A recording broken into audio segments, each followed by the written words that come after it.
What's up, everybody? Good evening, good afternoon, and good night somewhere in the world. It is that time. Look outside. It's a beautiful day. My name is Billy Floyd. This is the Community Conversation Show, and tonight we have a fantastic guest joining us, a man of many, many talents. He speaks 8 languages. He's wanted in 7 different countries.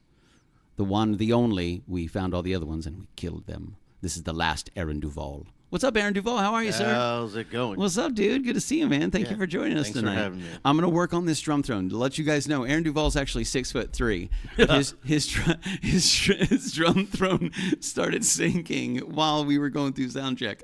So it's a technical difficulty. It's an equipment failure. So I have the drum throne here. I'm going to be working on throughout the night, just to see if we can fix it for Mr. Aaron Duvall. It's good to see everybody. We are streaming live to a couple different areas right now. We're on Facebook, YouTube, Twitch, and where else are we? Facebook, YouTube, Twitch, and X. I was going to say Twitter. We're on X right now. We are co-streaming to the Legend of Traveling TARDIS. Huge shout out to Christian Basil for allowing us to stream to all the people out there and all the different social media platforms. They just keep getting more and more social media platforms. It's too many. It's too many. I don't even know what's going on. I can't keep up anymore. And there's some that I'm sure we should be streaming to, but we're not. I have no idea. I don't know. But it's nice to have you here, dude. Thanks for popping on, man. Yeah, thanks for having me. I think this is the first time you've been here that hasn't been a Friday night. Yeah, they've all been Fridays. Yeah, they've all been Fridays. This Friday. We're going to be here this Friday. That's actually why we're here, ladies and gentlemen. We have some cool stuff going on this Friday. I've been really fortunate. I met Aaron Duvall through my friend Bill Keevan. Bill Keevan invited me to host a comedy show over at the Sanford, Orlando Kennel Club in Maitland. Maitland. I'm sorry, Longwood. Yeah, they're Sanford Orlando Kennel Club. It is neither in Sanford or Orlando, as Bill says, and there's no dogs. Nope, no dogs. There's no. It's a lie in 3 different ways. But we started doing Top Dog comedy late last year. I want to say it was, because what are we in? We're in May already. I think we started like in June of last year. Yeah. Holy smokes, we're coming up to a year almost. A year, yeah. What? Top Dog comedy, man. I've met some incredible comedians through this adventure, and Aaron Duvall is the talent scout. He does all the bookings. He works with all the comedians, not only at Top Dog Comedy, but at several different places, because you're a pretty busy dude when it comes down to it. You've been in the comedy scene for a while, and we put together a great show for this Friday night, including 3 incredible comedians that Aaron Duvall has booked for us, him being a comedian himself. But he's given the, as he says, limelight to the other comedians on Friday night, and Aaron Duvall is going to crush it in the kitchen. So I'm going to play some music. He's going to whip up some delicious treats, and then we're going to have some comedians split the set with us on Friday night. So tonight, we're here to talk to Aaron, introduce you guys to Aaron on a different level, and talk about Friday night and how the comedians are coming together, what you have in mind for the menu, which if you don't know, we love a mystery. If you have no idea, I love that 100%. But let's start with this, dude. How long have you been involved in comedy in the Central Florida area? Because you're not a new buck to this show. You've been doing this for a while. This Thursday would be my 8-year anniversary. Happy anniversary. Thanks, dude. Man. Holy smokes. So the 8-year anniversary of stepping onto the stage for the first time as a comedian, 8-year anniversary to getting into the scene. Like, what happened 8 years ago? I walked into Carmen Vallone's comedy class at it's called the Improv. Now it's the Funny Bone. Okay. At the Point Orlando. Okay. We actually are so what happens is when you take the class, you get about 12 weeks worth of teaching. How to write, how to come up with material, stuff like that. And then at the end, they give you a graduation show. So because we have so many people, we're splitting our graduation show into 2 shows. So the first one's going to be on Thursday. Oh, nice. So if people want to get tickets, it's at the... And that's happening this Thursday. This Thursday, dude, you are a busy dude. Yeah. I'm not in this one. I'm in the next one next week on the 21st. So, but if people want to get tickets, go to the Improv or the Funny Bone website and use code GRAD, and the tickets are free. GRAD, kids. GRAD. And the tickets are free. You can get free tickets? Yeah. Dude, that's awesome, man. Yeah. Holy smokes, bro. So you're not participating in this week's, but you are in the next class show ceremony part, because there's 2. Because the class is so big. We had like 40 people in this class. What was your role in here? Are you a mentor? Are you a student? Are you an educator? Are you because clearly you're 8 years in. You know, not that you ever stop learning. We never stop learning. But like, what is your role in that environment? At this point, it's a little bit of both. I mean, I'm still trying to come out with new material, learn stuff. Yeah. You learn something here and there that you never thought that you would have heard of. And then I help the new people. They reach out to me and ask me, for help. And we sometimes have mentor on the side when they want. Nice, dude. That's a. Do you like mentoring? Yeah, I like helping them out. I like helping out the newer comics. I think they're putting the effort in. They're trying to do it. That's why one of the comics we got on the show coming up is he's only like a year in, or less than a year, I think. And to me, he's funny. He's putting the work in. So we do. We got a great lineup for Friday night. I've worked with all these comics. I've known Salty for years. Yeah. So what a character that Salty guy is. Aaron, yeah. Salty Aaron. We got Hunter Martinez that's stepping in as well. And Hunter's awesome, dude. I really like Hunter. He's been a great addition to the Top Dog Comedy family. How do you know Hunter? He's the one that's been in it for about a year. That's what you're talking about. Dude, he's funny. He puts the effort. He puts the work in. I see him out there, all the different open mics almost every day and night. He's just killing it. Yeah, he's doing what needs to be done. Yeah.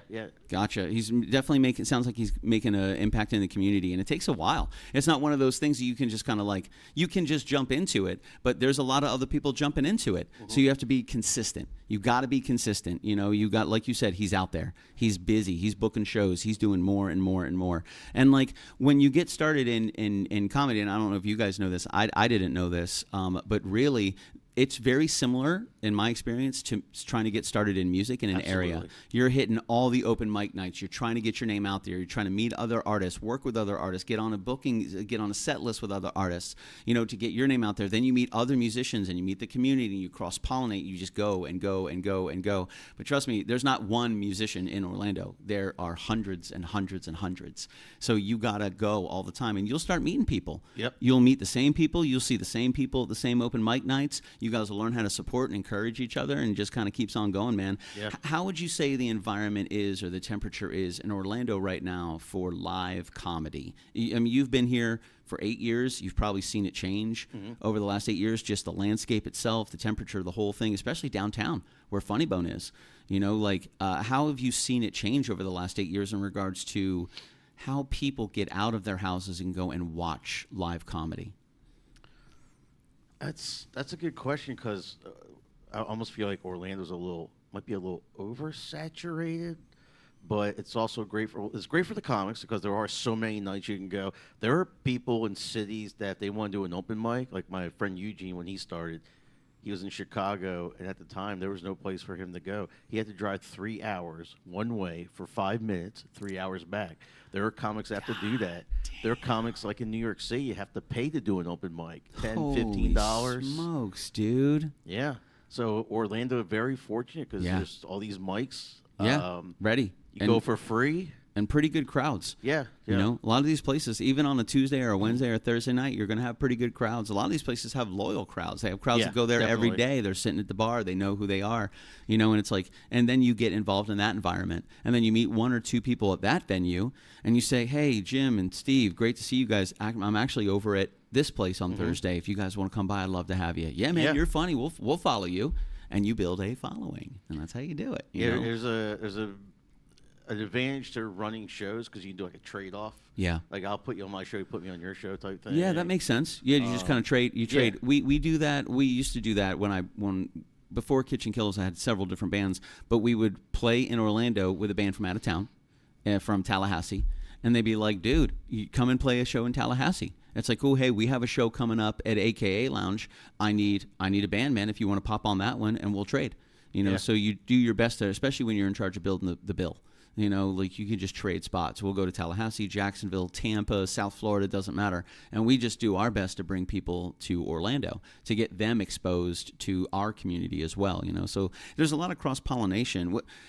Would you say that the comedians are, would you say there's a sense of competition in a healthy way, or would you say that the comedians understand there's enough cake for everybody? Like, how is that when it comes to the comedy realm? Like, I know live music, and sometimes the bands fight for the same venues, or there's some politics in it, like, I don't know how that is in Orlando in other arts. It's pretty much the same. There's people who think that other shows or other bookers are out to get them. They hate them. They don't want them on their shows. I get that. I feel that way sometimes myself. Really? Yeah, and I feel like I'm better than a lot of the comics that are just starting off or have been doing it for a bit. Sure. But yeah, you get the feeling like I keep messaging this person over and over and over. Yeah, How come I don't? Yeah, why aren't you? What happened? Why are you mad at me or something? Maybe I'm not up in their face enough. Yeah.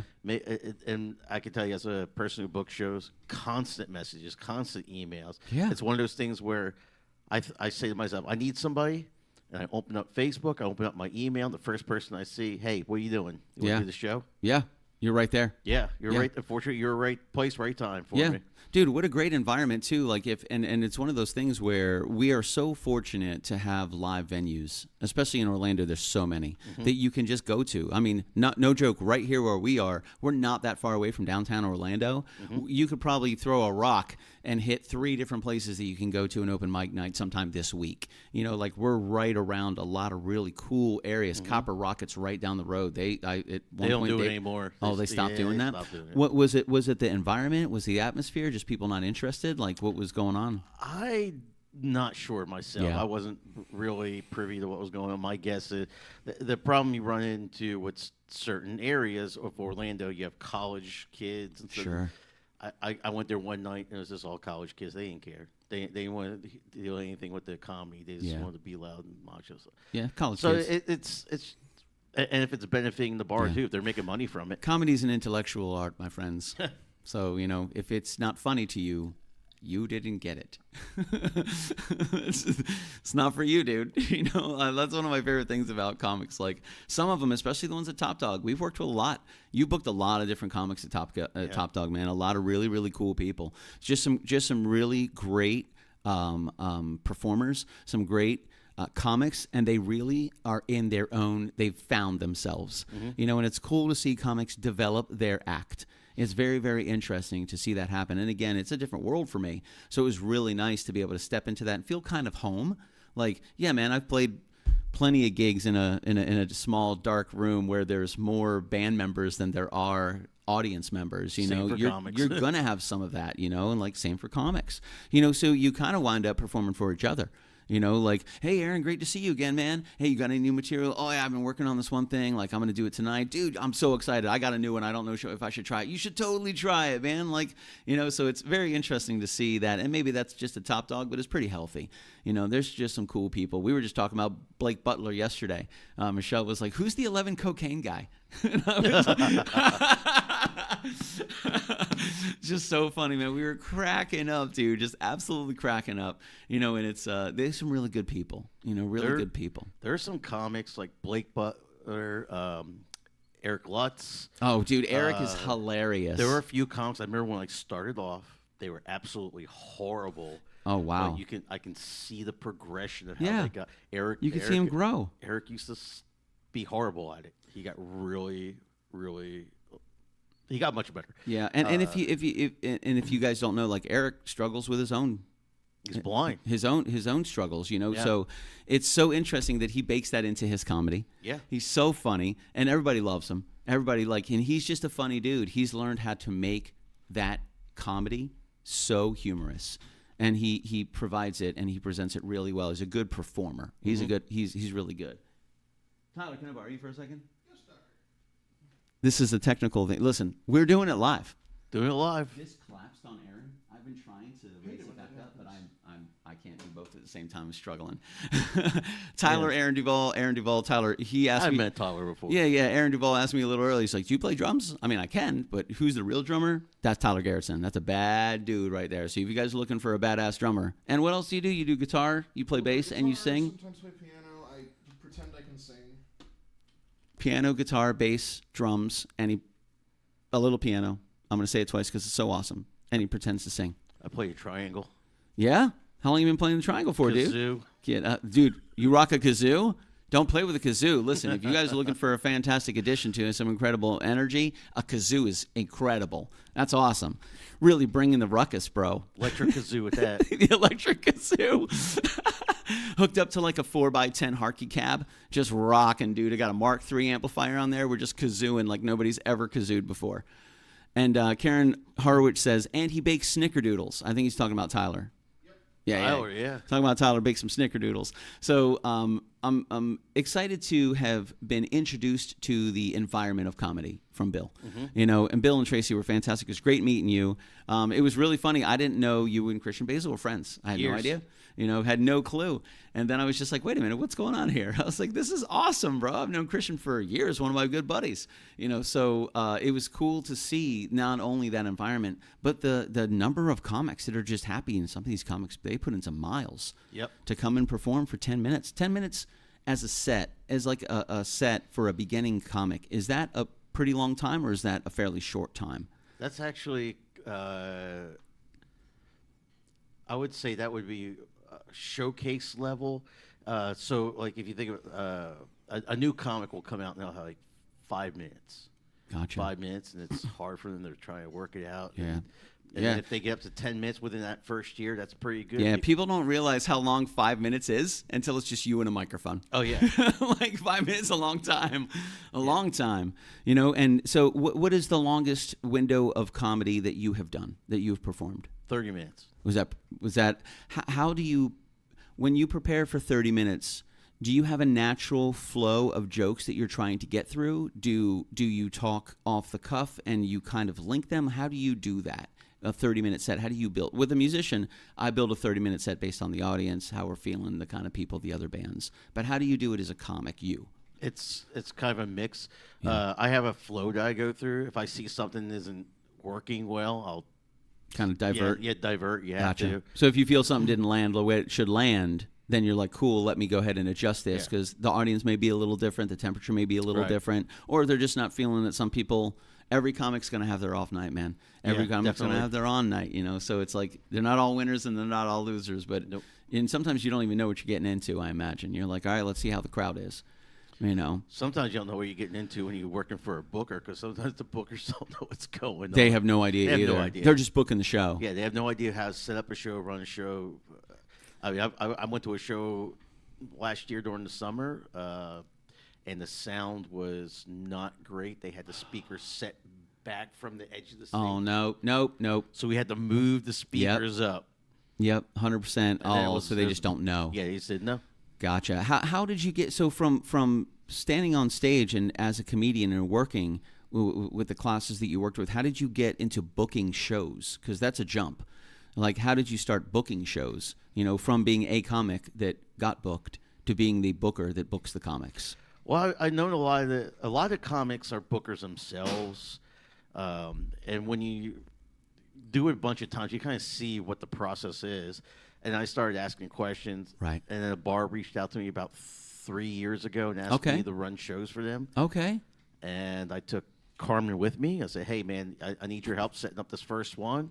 And then once I got into the rhythm, I just... Once you saw, cool, here's the formula we're going to use, you just started kind of leaning into it. Yep. Because you book and you perform at various comic clubs around Orlando. Yep. Do you try to keep to Orlando mainly, or do you travel outside of Orlando as well? I mean, with the price of gas, I try to keep my neighborhood right now. Right? I think I saw it the other day. It was like $472.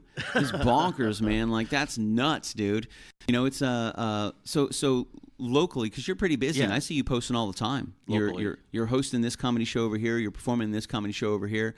You even have something coming up with Funny Bone next week. You're performing, next week, right? 21st. Yep. Nice, dude. So is this every week on your 5-day Monday through Friday? How often do you fill those days with some type of open mic or a show or booking a show?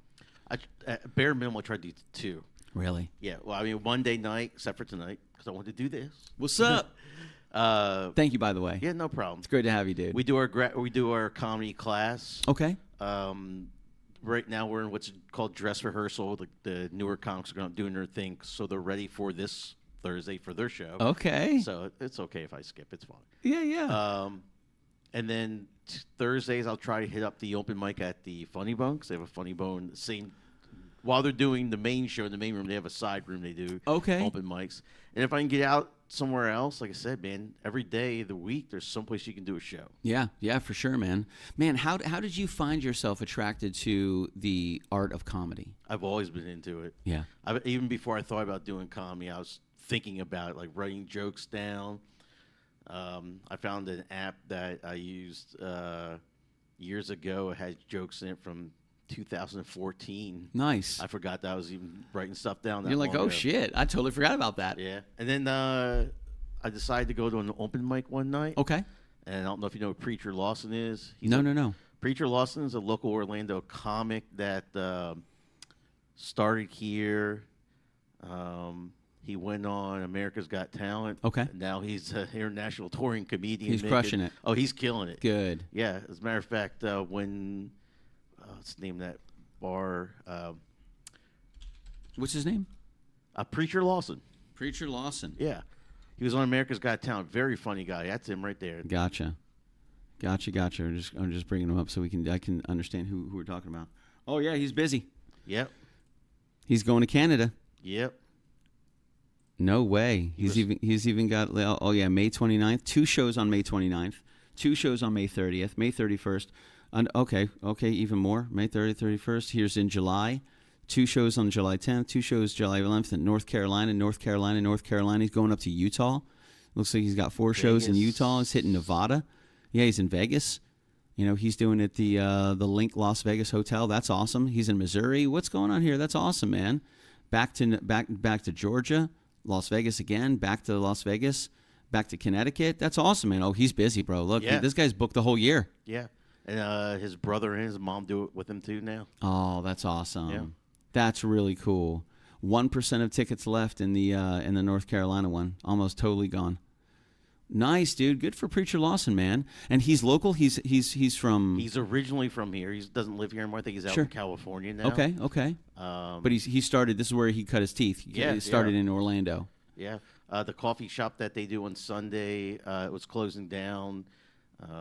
Roads expansions. Sure. And him and the original owner decided to reopen it up down the road, and he's now co-owner of it. So hell yeah. They're doing open mics again on Sunday. Oh, that's awesome. How cool. What's up, Dana Ricker? Good to see you, dude. Speaking of Canada, what up, Dana Ricker? Good to see you. Karen Horowitz Schwartz in the house. It's great to see everybody. Thank you guys for joining us tonight. Most certainly appreciate it. My name is Billy Floyd. Aaron Duvall is actually 6'3", but we had a technical failure with our drum throne. It just collapsed, so he's in a regular folding chair. But you'll see him on Friday. He's a gargantuan man, a man of epic proportions.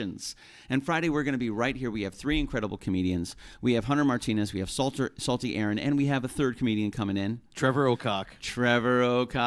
I just wanted you to say his name. I didn't know if there was an apostrophe or not, So I was like, because, I think of like O'Brien, O'Neill, O'Douls, there's always the apostrophe. Now, we've performed with Trevor, with Hunter, and with Salty, at Top Dog Comedy. I've met all 3 of these guys, all of them independently and equally hilarious. They're all really good, man. And I'm always interested in the stories. So, how did Salty Aaron get involved in comedy? And I've been doing podcasts with him for a while. How did Hunter Martinez get? And he's new. Great. Trevor Ocock is so cool, man. I really like his style of comedy. I'm excited to have him here on Friday night. Yeah. It's gonna be a lot of fun. We've never done a concept like this before, and this kind of came from about a year and a half ago. We had a flamenco night where we had flamenco dancers come in, an entire flamenco team, and we bought the flooring that they needed. We put the flooring in this room right here, and they performed 30 minutes of a flamenco dance, and there was 8 of them. Live violinist or a fiddle just crushed it right here. It was fantastic. So, and we really had a great time. It was my good friend Joni Rodriguez, and she got with her troupe right here. They perform at Dr. Phillips as well, and they came in and crushed it here. Later that night, somebody said, man, this is such a true variety show. You guys could do anything you want. You could even have a comedy night. Yep. And at that time, I had never done comedy in my life. I had never done it. I would have loved to do that. I love it. I just think it's so much fun.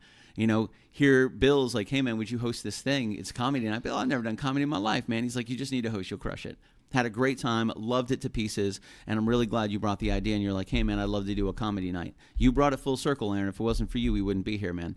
I want to tell you, man, you have what I would consider raw, unpolished talent. If you wanted to get into comedy, I'm pretty sure you'd be good at it. You think so? Oh yeah, absolutely. You awesome. When you host the shows, you do great just on your own without having any formal training or no. I've been performing my whole life. I've been on stage since I was a little kid. I know how to fill time. And then it's funny. I know how to read an audience. It's like reading people is a talent. It's a skill to learn about. And I'm still an amateur.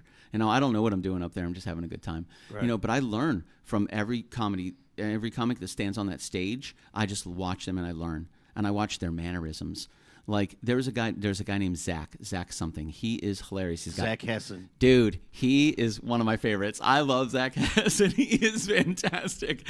I learned so much from Zach, from Blake, from Trevor, from Hunter, from Salty, from you, from Bill. I just learned so much, man. So I try to absorb as much as possible, but it's so much fun. Yeah. It's such a different experience from being a musician, because as a musician, I only have to fill 30 seconds. I have a 3.5-minute song coming up, and that song will carry me for 3.5 minutes. Then I have another 30 seconds. So I only have to fill like little 30-second windows with comedy or engagement or chatter, banter, whatever. But being up there with no guitar, it's just you and the microphone. Yeah. And just be true to yourself, I would say. Like, I think some people try really, really hard to be funny. And I think there's a lot of natural humor in people. I think the way they carry themselves, the way they act, the little nuances and picadillos that make them a unique individual is what's going to make them, I feel, a unique comedian. And some people they polish it too much, or they don't lean into their personality traits. Eric is a great example. Yes. He leans into it. He makes it funny. Which is really good. How would you say if I'm if somebody wanted to get started in comedy and they said, man, I'd really love to do it. I've been to a couple open mic nights and I think I can do this. What is their first step? What's a good first step for them to take? There's one or two things they can do. If they have the extra money, take a class. There's a lot of banter with comics. There's some that are pro class, some are against the class.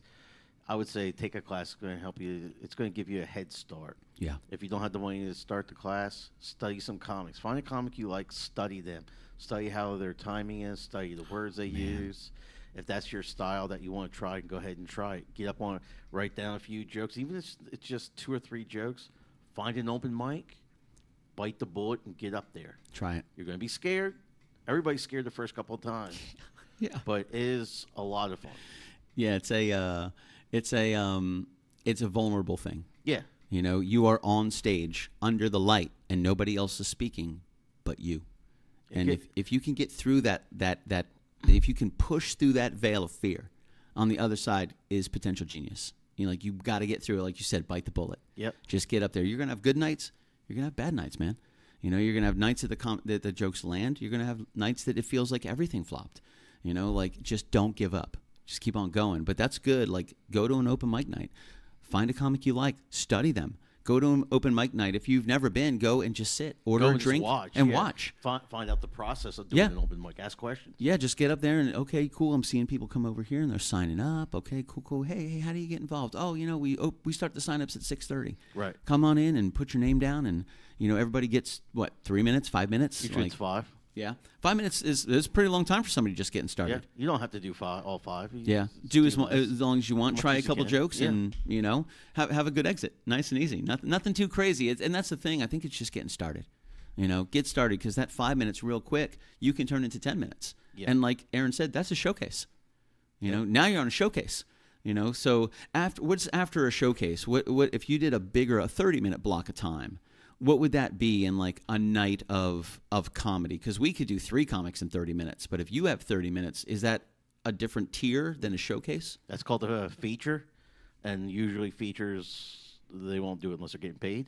Sure, that makes sense. Unless it's like charity or something, but it's feature. And then next after that is headliner. Gotcha. Because headliners do 45 to an hour. Gotcha. Okay, cool. So an opener, very similar. It's so similar to music. If there were 3 bands, the opener would come in and do 30 minutes. The direct support would do 45 minutes, and the headliner would do like an hour. Just in music. It sounds like similar. For comics, there's the host. Yeah. They'll usually do about 5 minutes up front. They get to warm the crowd up. Sure. Then they have a guest spot, which is a newer comic usually. They come out and do 5 minutes. Okay. Then from there they go into the feature. And then from there, they go into the headliner. Nice. Awesome. Wow. Nice. So that's about, 2 hours? It's about put an everything hour, together? Put it all together, it's about an hour to an hour and a half. It shouldn't be more than an hour and a half. Really? So that would be a night. So that's why Top Dog Comedy start at 6 o'clock, end at 8:30, or start at 6:30, end at 8 o'clock. Yeah, 6:30 to 8. Yeah. So that's that hour and a half that we go to. That makes perfect sense. Nice, dude. It's a Dana Ricker. Good to see you. Phil, 30 seconds. Sounds like my sex life. Get out of here. Dana's a comedian. He's actually an incredible musician also. This guy plays fucking everything, and he'll teach you how to make maple syrup. So it's also reflect on Nate Bargatze. Are you a fan of Nate Bargatze? I'm going to be honest. I know the name. I've never watched him. This guy's... I like Nate Bargatze. I think he's absolutely hilarious. He's really, really good. There's a bunch of clips online you can find. He's a super funny guy. But if I wanted to reflect on Nate Bargatze, I love his comedy. I love his timbre. He's very like...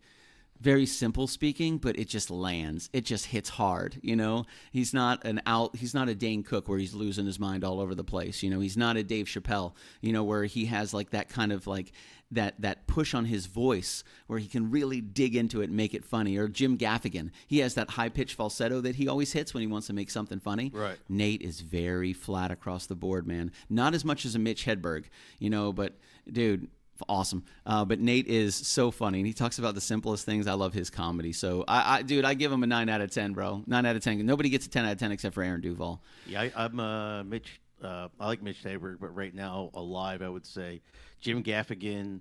Gaffigan cracks me up, bro. I love the dark humor of Anthony Jeselnik. Oh, dude. He's the only he had a one show. Remember, he had a show on Comedy Central for a while. It was the Jeselnik something, and it did not do well because he was so dark. Yeah, he's on Netflix now. Love it. Yeah, Anthony Jeselnik's hilarious, bro. He's good. He's good. Mitch Hedberg was good. Yeah. You know, Jim Gaffigan, he cracks me up, man. He gets me right to the funny bone. You know? If you're funny, you're funny. I just like watching a comic. A lot of times I don't even know who they are. Lavelle Crawford was just at the Funny Bones. Okay. Very funny. Okay.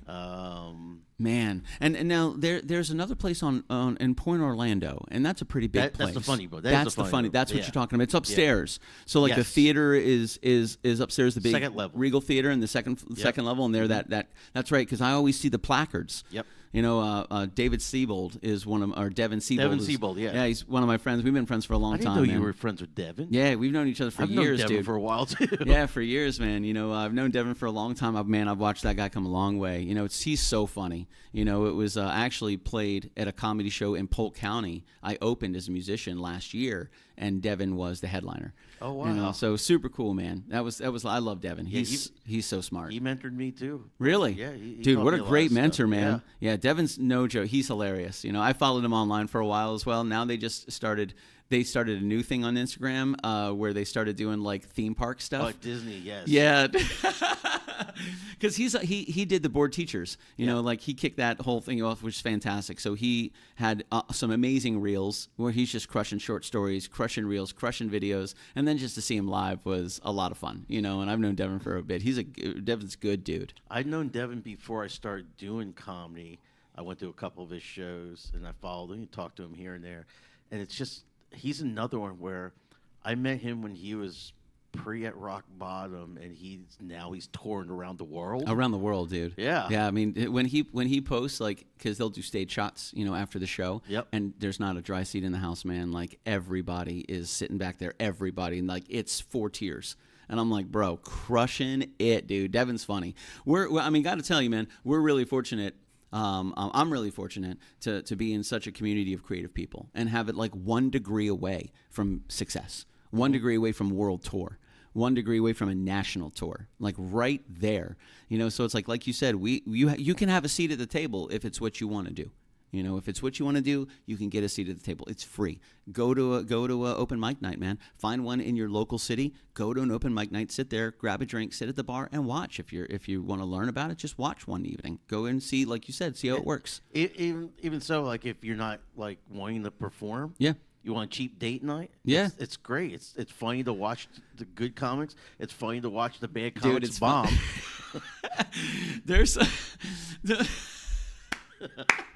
There's been a couple times, I'm not going to bring up any names, but man, there's been a couple times where I'm sitting off stage watching the stage and I'm going, oh man, like, bro, like, dude, and sometimes it's like you see them desperately trying to come back from underneath the water, and normally the only thing they do is bury themselves deeper. You know, it's just like every now and then you're going to have a night like that. Yep. You know, you're going to have, and that's your 10 minutes, no big deal. The cool thing is a lot of times the other people that are there at the show, they're there with you. They get it. They've all been there, dude. We've all been there. You know, you might get the light. Usually if you see the flash of the light at the back of the gig, you got 1 minute. Yep. If you're doing real bad, you're going to see that light real quick. Yep. How often would you say you give somebody an early light? Not a whole lot, really. Yeah, I wouldn't Try not imagine to. so. Because I get it. I was there. I was new. I stunk too. And if you like them early, they're not going to learn. Yeah. So I'd like to give them their chance. Yeah, for sure. But if it's to a point where the audience is like getting up and walking away. Starting to lose the audience. Can't do that. They're talking. They're looking at their phone. Yeah. Like, okay. Once that distraction goes away, once you lose your audience, it's real hard to get it back. Hard to get it back, and if you're at that level of comedy, chances are you don't know how to get it back yet. Yeah, to be able to pull something like that back from the depths of destruction is nearly impossible. And you got to be, from my opinion, you got to be real good. You got to have a great hook to get them re-engaged with you because they've already disconnected, and that's tough. So before you start losing the audience, you give the light, pull them off, get the host back up there. Cool, everybody's chill. Go grab a drink, whatever you're going to do. Come back. We got Aaron Duvall coming up right after this. Nice, dude. Have you ever followed a comedian that just bombed, and compared to how did it feel to follow a comedian that just crushed it? Both are bad. Yeah. Both are bad. Really? So following a comedian that bombed, you have to pull the crowd back now. You have to pull the crowd back. Oh, no way. Yep. You don't get to start fresh at zero again. Ooh. Oh, no. No. I thought, okay, well, I just learned something right there. And then Tracy Perry, good to see you, Tracy Perry in the house. Bad comics. Oh, it's painful. It's painful. I follow the comic. Does Aaron meet the minimum height requirement for this show? Yes. No. Aaron is actually, he's a gargantuan man. He's massive, but we had a technical failure with our drum throne. It just collapsed. It's not Aaron's fault. It's my fault 100%. Lovely to see you as well, Tracy Perry. Who is the next Robin Williams? That comedian that is almost impossible to keep. That comedian that's almost impossible. That's great. We will get there in a second. That's a great question. I got to say that's a great question. So you were saying you got to pull the crowd back. Yeah. So if you go up after a comedian that bombed, they're scattered. You got to work for it. You got to bring it. Yeah. Really? You're pulling teeth. Oh man, that's tough, dude. So they're both tough. Going after a comedian that just crushed it. The energy's high. They expect you to come out. Yeah, they expect you and just crushing it too. I followed Jake Clark, who's an Orlando comic. He's phenomenal. Yeah. He's great, and I was doing my best, and people were kind of not engaged. Like, who's this guy? Get him off the stage. Bring the other dude back. Yeah, bring Jake back. When you see something like that, do you try to? I think if I was in that position, I would try to dial into why they think Jake is funny. Okay, they think Jake's funny because of this, and I don't want to be too different if I have to follow him, but I still want to be me.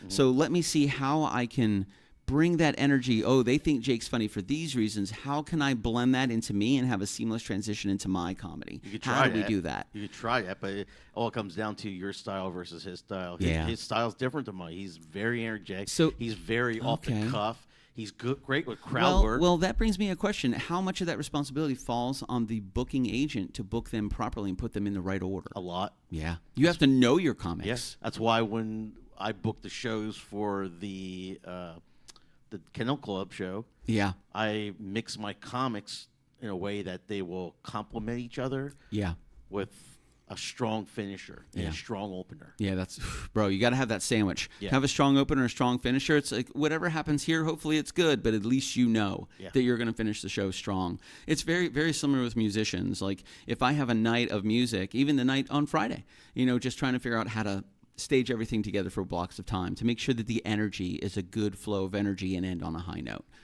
So I imagine with comics, very similar. You got to know, you especially like you were talking about with styles, with how they engage with the audience itself. And it's like, if you get that off, then you can be an Aaron Duvall following a Jake Clark, and that can be apparently a little difficult because his energy was totally different than yours. Gotcha, man. How that's such a challenging thing.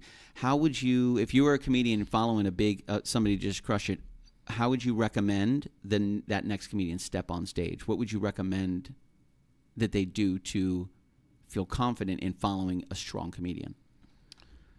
Oh, that's a tough one. I don't know if there's a whole lot that you can do. Because if they're a good comedian, they're going to be good. They're going to know what to do. They're going to bring the crowd around to their style if they can. Yeah.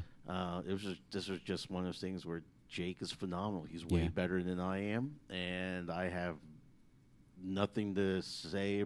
It's not for me to blame. You know, the person who booked it probably should have thought about putting him up last because he's such a good comic. Yeah, I mean, you're you do your style. Yeah, 100%, man. You know, it's like it's one of those things, and that's what I was asking, because I imagine a lot of that responsibility falls on the booking agent. Whoever's booking that show out, they know Aaron Duvall's comedy, they know Blake's comedy, they know Zach's comedy, they know Brian's comedy, they know Jake's comedy, and I'm gonna align them properly so it's a good escalation to a great, like you said, good opener, strong finisher. Like, if you can do that, you're going to have a good show. Yeah, you don't want to put, like, a comic who's, like, super energetic. The next guy goes up, like, Mitch Hedberg. No, you can't do that. Mitch is funny and all, but it's just a transition of the style of energy. Exactly. And if it's too drastic, you can lose the audience. Yeah. It's fragile, man. Yeah. I got to tell, and for those of you that have performed, you know how fragile the energy of the audience can be. You know how quick you can lose them and how hard it is to get them back. You know, like, you can hook them quick too, but man, you can lose them faster. Yeah. You know, it's tough. And especially when you're talking a night with multiple personalities, multiple people, multiple comedians, man, to keep the energy going all night long, it's like a dance. You know, this comedian is following this comedian, is following this comedian. They're learning from each other in real time. Like, I don't know how many times I've seen a comedian go off their script and divert to another form of comedy to re-engage the audience. You know, and from my understanding, what I've seen happen is once they feel they're starting to lose the audience, I've watched comedians ask a global question. How many people out there have kids? They're looking to get so many people involved in a very vague question, a big umbrella of a question. How many people have been to Disney? Then all these hands go up. It's like, cool, now I'm re-engaging. Yeah, it's crowd working. Doing crowd work can be a way of re-engaging the audience. Get their attention. Hey, we're talking about this. I'm talking to you about it. And then you can, like, get them engaged. Yeah. Have them answer their question, turn it into a joke. Yeah. And turn it into a joke. Yeah. Yeah, and then hopefully turn that into another joke. Yeah. Gotcha. Man, what a flow. And I got to ask this, because we're going to go back to this. Dana Ricker, who is the next Robin Williams, that comedian that's almost impossible to keep up with? So who do you think is the next real big act that's out there now that is about to become, one of the next global superstars in comedy? Man, there's a couple here in Orlando. I can't say outside the Orlando scene, but Central Florida. Well, one in Melbourne, Chris Robinson's very funny comic. He is just leaps and bounds. He started when I did, and he already owns his own comedy club. Wow. Yes, Nice. over in Melbourne. Good job, dude. Yeah, so Chris Robinson is going to be really good. There's a comic named Aaron Belial out of Canada. Okay. I did a couple mics here when he came and visited, but he got on. Out of where? Out of Canada. Dana, that's where you are, bro. He's in Canada. What's his name? Aaron Belial. It's Ahren or Arhen Belial. He's a mute comic. He does everything through his phone. No shit. Yeah, he's very funny. Dude, that's what I'm talking about. How creative to use that as a way to, like, propel your own style of comedy. What a brave dude. That's number one. It takes courage to get up on that stage in the first place. Anybody that steps on stage and grabs a microphone and talks in front of people, you immediately have my respect right away. Doesn't mean you're a good comic, but you got my respect. He quit a $120,000 a year engineering job to be a comic because he loves it so much. Good for him, man. All over the place. Good for him, dude. Hell yeah. See, it is possible, man. You can get out of the rat race if you want to. Find something you love and don't ever stop, man. Don't ever stop. A fan of Stephen Wright, the driest of one-liners. I love Stephen Wright. Stephen Wright's hilarious. It's funny you mentioned. She's been on our show, Emily Carlton. Dude, Emily's hilarious, dude. She's got that. She's one of the few people that can pull that off. Yeah, because not everybody can do it. Like, she does it so naturally. I really feel that that's just like her natural predisposition. It is. That's her natural self. That's who she is. Like, she's not acting. No. And she's turned it into something brilliant. And I think you kind of hit it on the head earlier where you were talking about finding yourself. You got to find your voice. You got to find your personality on stage. You have to find your style. Yeah. And that takes time. And like you said, if you want to get started, write one joke down. Just one joke. Just something that you think is funny. Dude, it could be anything. And I guarantee you, when you start looking for jokes to write, you'll see how funny the world around you is. You really will. There's hilarious shit that happens all the time everywhere because humans are hilariously crazy. So just open your eyes and watch. It's going to be everywhere, but write one joke. One joke, try it out, see how it works. Try it out, Run see it how on it your works. friends. Yeah. See how it works. Yeah, dude. Exactly. Try it on your friends. Just do it in normal conversation and just see how you feel. You know, like the feeling of something like that is kind of intoxicating for me.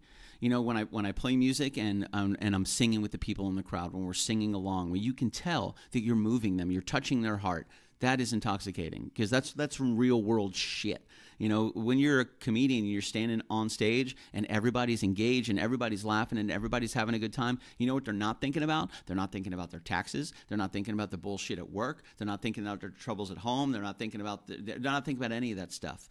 You guys are all together and just sharing in the jubilee of comedy. Yep. And it's such a blessing and an amazing ability. It's definitely something to be appreciated. You know, so it's fun to watch these comedies or these comedians just wrap the whole audience into something brilliant. You know, so there's a couple for you, Dana, right there, man. Tracy Perry says, Gary Gulman is my absolute favorite. Super smart humor, not vulgar, hilarious. He just happens to be a friend and, well, someone I dated. Of course. I've dated so many men. Tracy Perry's hilarious. Yeah.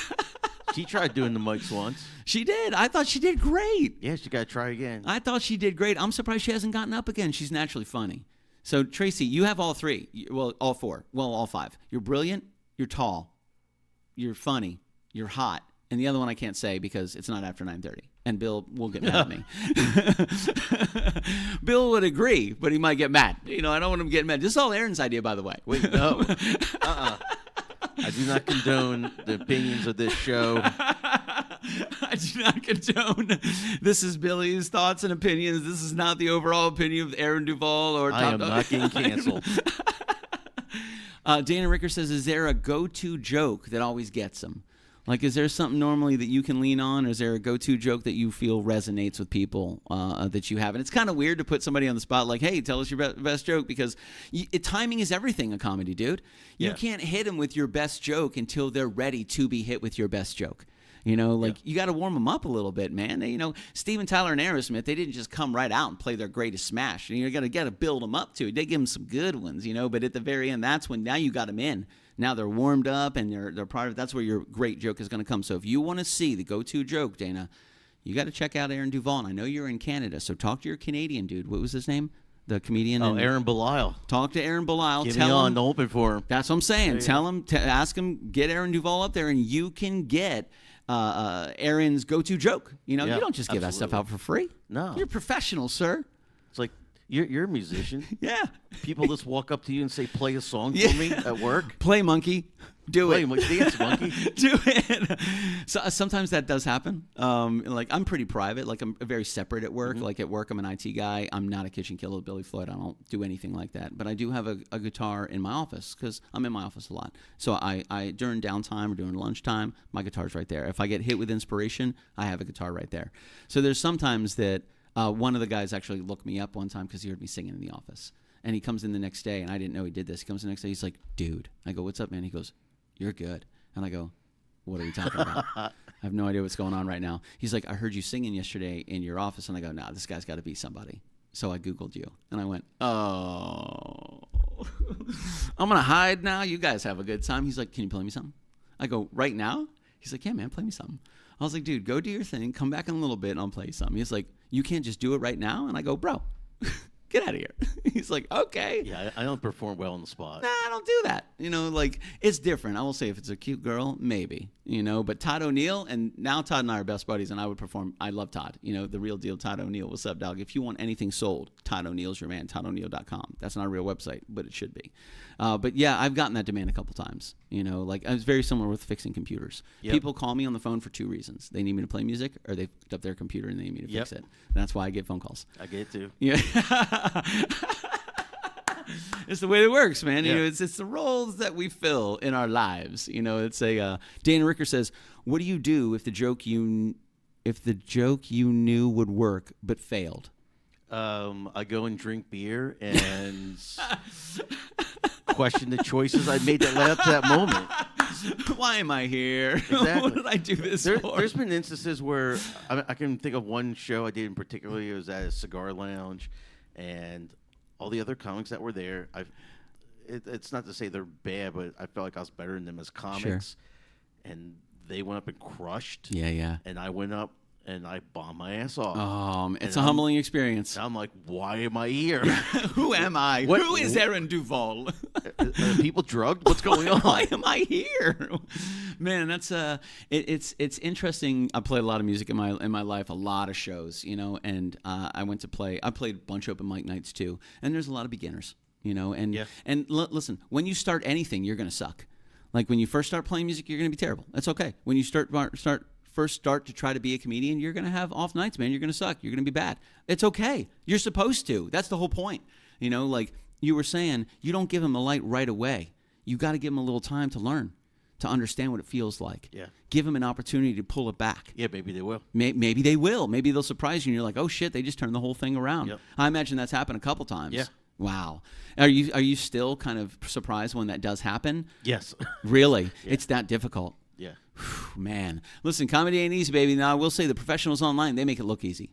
They make it look easy. These people have been working on the joke that you heard for the very first time. They've been working on for 10 years, for 20 years. They've been working on. Some people work on these jokes for decades. Yeah. Because everything is timing and breathing and presentation. Everything, it's so fragile. But when you nail it, you nail it. I did a show once with a comedian named Marcus Crespo. He used to be here in Orlando. Now he's in Jacksonville, I believe, or Tallahassee. Anyway, we did a show together in Daytona, and every person that went up is just pulling teeth. And he's like one of the funniest, most energetic comics I've ever seen. It took him 20 minutes to get the people on his side. Oh, how arduous, bro! Yeah. What a task. It's like you're bombing. I didn't know this was possible because you're so good. Yeah, and if you guys, and again, 20 minutes doesn't sound like a long time when you're watching a good movie. But man, when you're standing on stage in front of 500 people and nobody gives a shit what you're talking about, and you're bombing, man, that 20 minutes feels like 20 years, bro. Yeah. It feels like such a long time.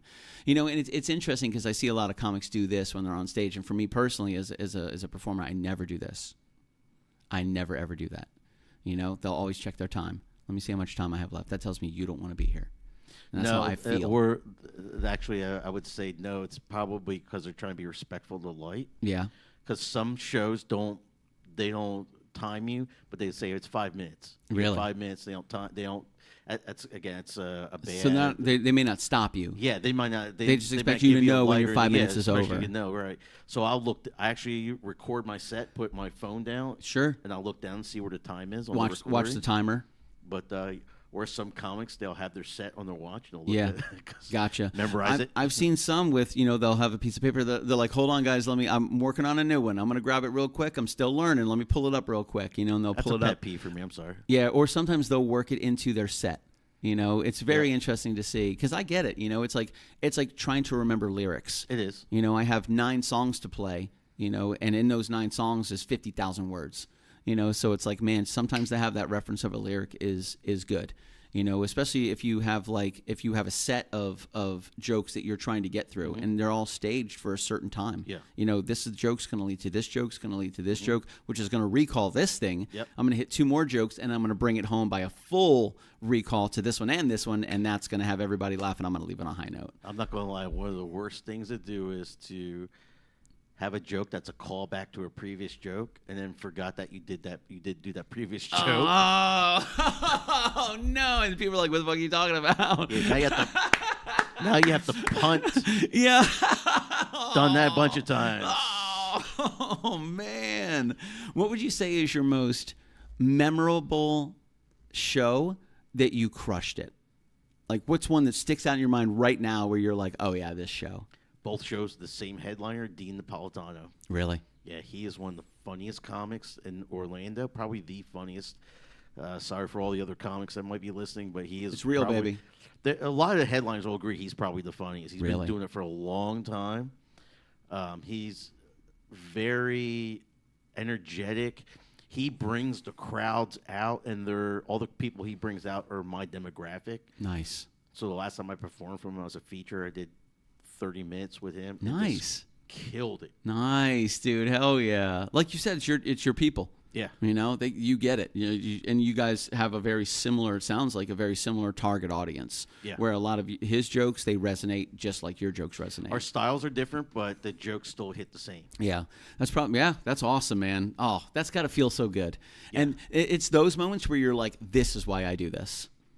I do it because this here, right here, it's just such a wonderful experience. And I hope everybody gets to understand what that feeling feels like.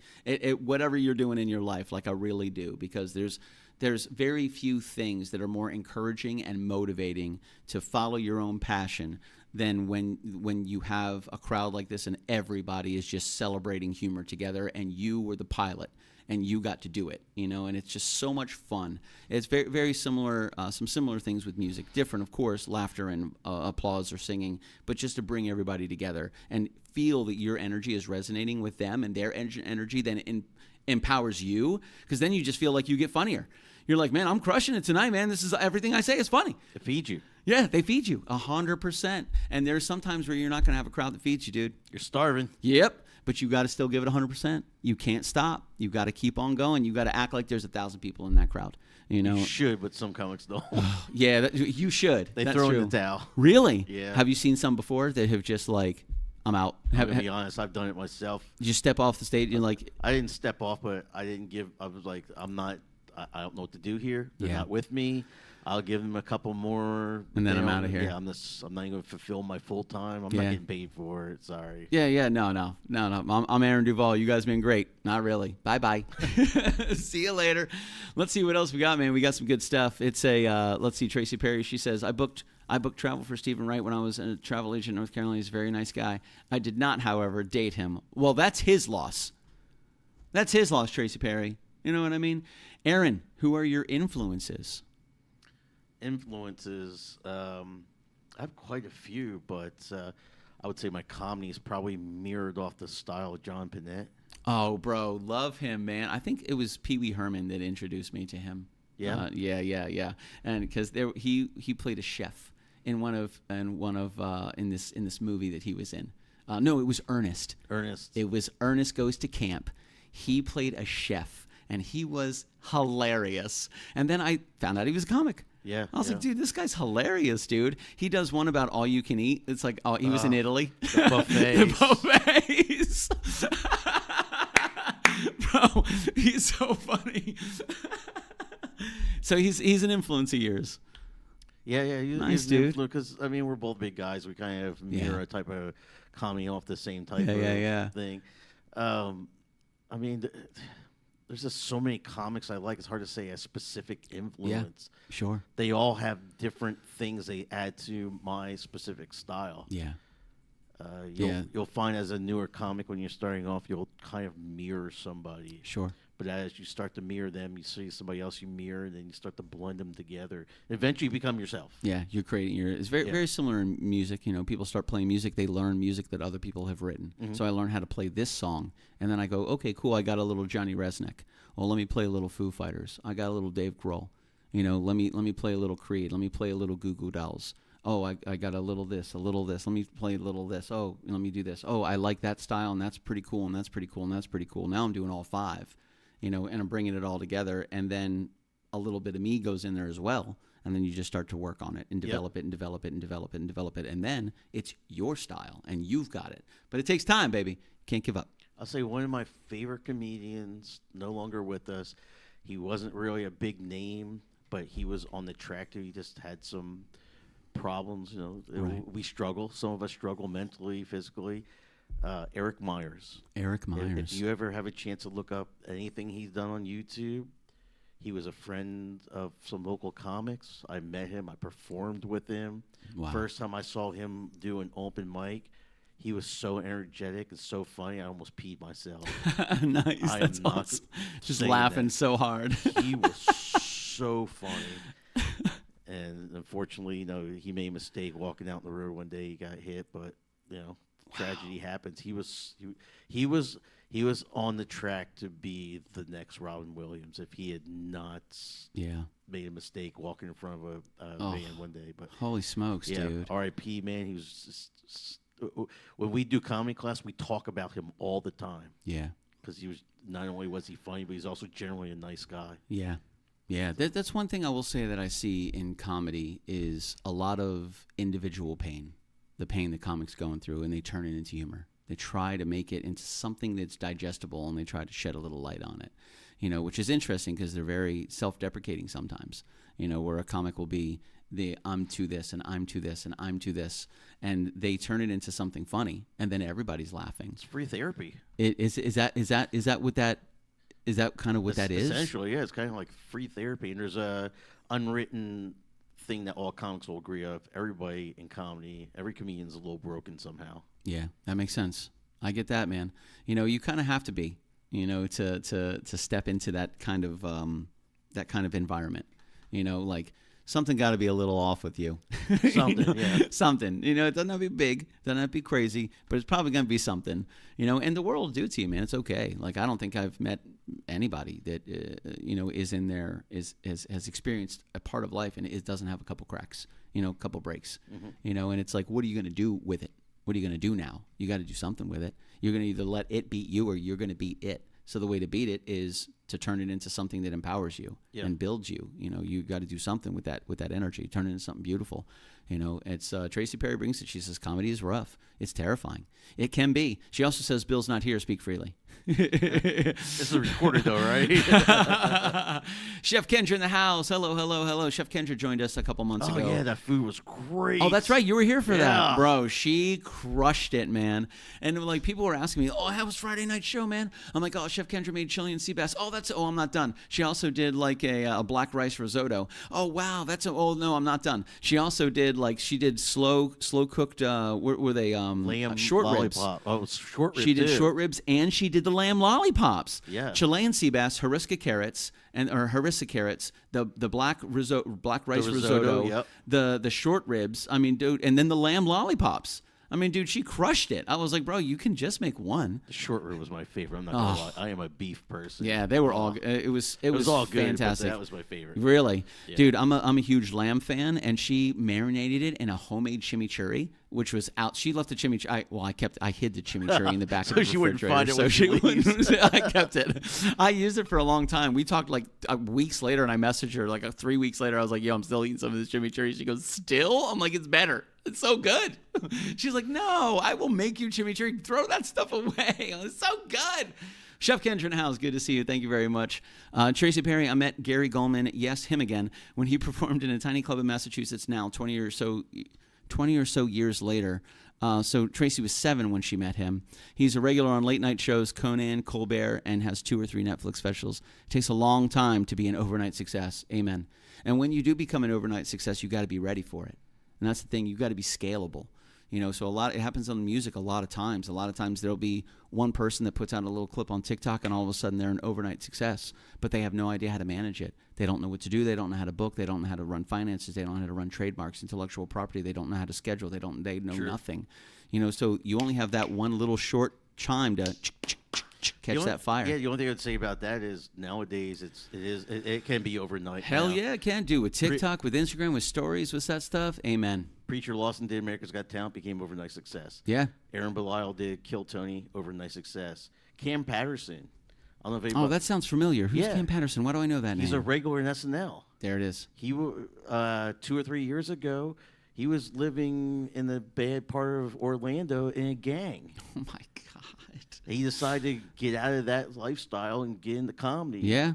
And then he went on Kill Tony and blew up. Just crushed it. Yeah, now he's a regular on SNL. Bro, there's not very much higher you can go, than SNL. SNL is like one of the kings, right at the very, very top, dude. And that's a, let's see, Legend of Traveling TARDIS. Christian says, new KK hashtag play monkey. No. Hashtag I taste Billy Floyd. He says that because we have barbecue sauce, guys. He's not talking about anything else. He's talking about the barbecue sauce. So don't take it crazy. Okay, calm down, everybody. But it's thanks for joining me today, Aaron. I had a lot of fun, man. This is super, super cool. We went a little further past our time. Usually we go to about 8:05, but we have got a great show coming up on Friday. We got 3 comedians up here. I even have the media asset. Boom, look at that. Trevor Ocock, Hunter Martinez, Salty Aaron stepping in on Friday. They each have a 10-minute set from what I understand. I talked to Hunter Martinez. He messaged me today. He's like, hey, man, I'm bringing a friend who's also a comedian. do you think we can get him a little bit of time? And I go, absolutely. 100%, dude. We have no limits for our Kitchen Killer show. We'll go forever. I don't care. Hey, it's up to you, man. It's your show. Yeah. So I was like, so we got Jack Connor joining us, one of my good buddies. He's going to be joining us, playing some tunes with me. So I'm gonna take the first half of the show. We're going to introduce myself and Aaron. We're going to be chatting. Aaron Duvall, the host and chef. There he is in the upper right-hand corner. Look how sexy he is. Look at your arms, dude. I feel like you're like a bodybuilder. You're like, That's what they told me to do for my headshots. Really? Yeah. It's a good headshot, man. I like it. Aaron Duvall hosting the night with me. He booked all the talent for Friday night, and he's also going to be cooking up something delicious in the kitchen. We have three comedians coming in: Salty Aaron, Hunter Martinez, Trevor Ocock, and Hunter Martinez is bringing a mysterious comedy guest. I don't know who it is. I have no idea. We're going to have Jack Connor joining me on Friday. We're going to be playing some jams, and it's really, really great to be able to bring so many incredible people and to kind of bring this whole thing to fruition. The idea was given to me a year and a half ago by somebody who came in and saw a flamenco show here, and Aaron Duvall is bringing it and making it real. So a huge shout out to Aaron Duvall. Thank you so much, man. I appreciate you stepping up with me and sitting down and chatting with me. It's been great to get to know about you and a little bit about your history and giving you guys a couple tips on comedy. How do you get started? What do you do to keep going? And I will say this: if you guys have any questions, reach out to us at KitchenKillaz@gmail.com. Find Aaron Duvall on Facebook. Is Facebook an okay place for them to find you? Facebook, Instagram are the two primary. Aaron Duvall Comedian, or you can add me on my personal Aaron Duvall. Nice, man. If you do add me, just message me, say who you are. He's going to be tagged in this show, so just throw him a friend request, shoot him a message, let him know that you saw him here. If you guys are looking for any tips or tricks, any guidance in the comedy world, Aaron Duvall is definitely going to be a great knowledge base to reach out to. He works with a local community here. He's been doing it for 8 years. He's been booking comedy shows all over the place. He's been performing in comedy shows all over the place, and this Friday night, he's going to be right in this kitchen cooking up something delicious. I don't know what it's going to be. He might not even know what it's going to be, but on Friday night, we're going to find out. Any final words for him, sir? Do you have any shows coming up you'd like to promote? If you can make it out to the Funny Bone on the 21st, that's where I'm going to be next. If you can watch the show Friday night, watch the show. Yeah, if not, we're going to find you. Actually, Tracy Perry will find you, but that won't be a bad thing. Bill's not around. She's hot. She's sexy. She's tall. She's brilliant. And she'll hurt you, by the way. She'll break your bones. So don't fuck with her. Maybe. Some people like that kind of thing. Anyway, I got a barbecue sauce commercial for you. Why? Because we have barbecue sauce. Great to see you, Karen Horowitz-Schwartz. Lovely to see you. We'll see you guys Friday night at 9:05. If you're going to be around for Patreon, 7:05. It's a private show. You can go to patreon.com/KitchenKillaz. Sign up for $2 a month. You can be part of the Patreon crew. You guys get all the new stuff that Kitchen Killaz is doing up front on Wednesday nights at 7:05. Find it on Facebook.com. Find us right there. Throw us a follow. We'll talk to you guys soon. Here's a barbecue sauce commercial because it's sexy and I love barbecue sauce. My name is Billy Floyd. That's Aaron Duvall. We'll see you Friday night. I didn't listen to that voicemail. I'll tear open that letter you sent. Don't you tell your friends I want you back. I gotta leave you now and unread, because you've already said those words that switch my heart to dead from loving you. So you'll stay ghosted and I'll stay focused on sewing clothes. The spell stays unspoken, a dark silhouette.